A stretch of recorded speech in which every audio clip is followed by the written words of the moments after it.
Buyers are swooping on Perth. Let's have a look. Hello everyone, Florian Heise here and welcome to another episode of Heise Says.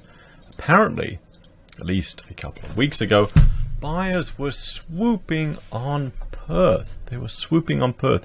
Interstate and overseas investors were, swooping on the weak Perth property market. Because as we know, recently we had a look at the rise in mortgage in arrears, the rate. Look at WA in Northern Territory, how high that has shot up. And people going, it's only 1.5%. Yes, but it's nearly triple what it was. That's what's important, people. It's showing you people are in trouble. Because that red, it's 150 days. So people are getting desperate in WA at the moment. Now, while Perth's property market remains weak, investors are swooping in to take advantage of the city's downward trend. And we've had lots of people commenting on other videos who are from Perth who are just saying it's dead. It's dead. I've had viewers ring up and give me tips about construction issues going over there, and I was asking them all, what's construction going like in Perth? And he's saying, it's great because there's now no one else on the road, so it's really easy to get to work. So guys, if you're from Perth, let me know in the comments, how's it going over there?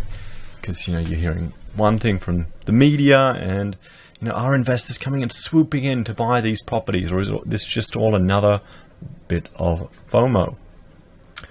Lower prices and record low interest rates are offering the perfect storm of opportunity for buyers, according to Realmark real estate agent Daniel Sharp. The Western Australian capital recorded a 2.4% fall in median house prices over the past year, according to Domain's house price report for the September quarter.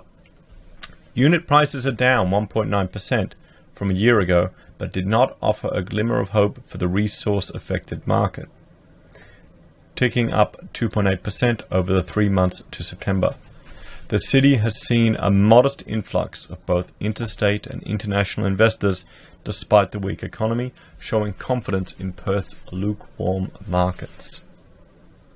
There's been a small return of investors from outside Perth, REIWA President Damien Collins told Domain. Bargain hunters are buying properties where they can get a decent yield, with interest rates being low, meaning investment properties are usually neutral or positively geared. Suave investors from Sydney and Melbourne have set their sights towards the west, discouraged by sky-high property prices in the two major East Coast capitals. But here's the thing, guys. It may be a bargain compared to Sydney or Melbourne, because psychologically you're anchored to the prices around you. Whenever I go shopping, I always think everything is still the same price as the first time I moved out of home. I don't know why. And I always get annoyed at how expensive it is. And now I've gotten used to Aldi prices, so when I go to a real shop, the normal, Woolies or Coles, I'm going, this is insane. Why are people shopping here? So that's the thing. It may be a cheap bargain to get this place for 400 grand or 500 grand. But what happens if there's a decline in the resource sector and there isn't as much demand for rental accommodation over in the Western state? And, but now it's going to be good forever for him. Booms last forever, apparently. There have been more inquiries from over east as they can see how much more affordable Perth housing is compared to their own market. See, that's what it is. It's just the point of difference. Investors can see that they get more value in Perth for the dollar. Perth's median house price of $527,000 is less than half the Sydney median price of $1 million, well below Melbourne's $855,000. On a video I did recently, a gentleman left a comment about one of his friends who had purchased a property and said, look at how much my friend has lost in just 2 years. So you go to the website and you have a look, and I think he got it for, $690? He had to sell it for $511. And the person who bought it, it's now valued at $495. And remember, that's not counting stamp duty. The government, they get their slice every transaction, every time. That's why they want to encourage this, housing boom. That's why all this foreign investment was facilitated by the state governments, by the local councils, by everyone, by the federal government, because they want to get their money for it. Victoria is in financial trouble now because their stamp duty revenue is down. So that guy in a few years, copped a huge dent to the Australian dream. You got to feel sorry for him. I mean, someone will always be the person buying in the boom. So, even the introduction of a 7% stamp duty surcharge on foreign buyers in January this year has not deterred overseas investors looking for investment bargains in Australia's southwest. The tax is set to be discounted by 75%. The tax is set to be discounted by 75% for off-the-plan buyers within the next 2 years. Why would anyone buy off the plan? I guess, are we just going to sell off the plan to foreign investors? That'll go over well, won't it? And I'm critical of off the plan because of all of the issues that have been discovered in buildings. And the hint I was getting in Perth was to do with fire separation between sole occupancy units. So you've got an apartment. You've got one here. You've got another one right next to it. Now this wall here in the middle is a firewall, and it needs to make sure that a fire here doesn't get into that one. And what we've seen, and particularly in Newcastle, examples there, where the integrity of this wall has been put into question. That was the Verve building, and I will link to my video on that here. I'll just write that down, 645 Verve.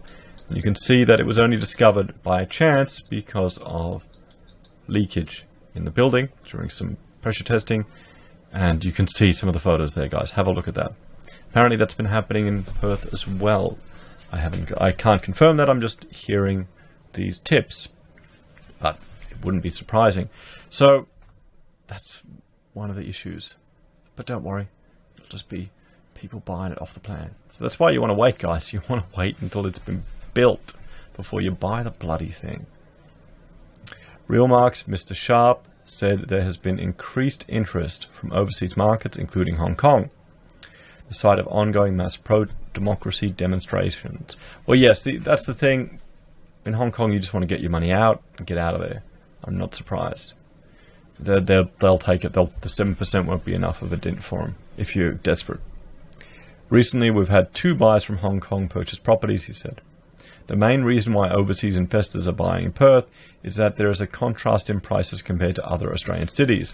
It is extremely affordable, and there is a great discount on price. There's a reason. There is a reason.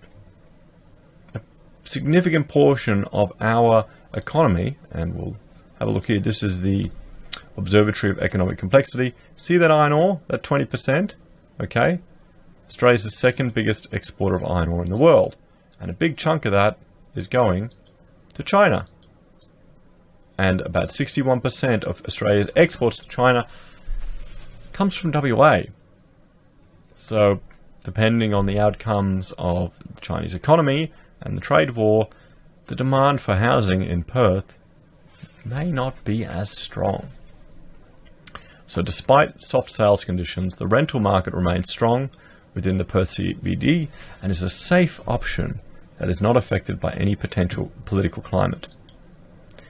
Mr. Collins suggested the small surge in Hobart investment, 2 people, is due to the country's current political state, with demonstrations continuing for weeks. It is not surprising that with Hong Kong buyers, as Perth can be a place to secure their capital, he said. In case something does go wrong, people have somewhere to go, and Perth offers that security.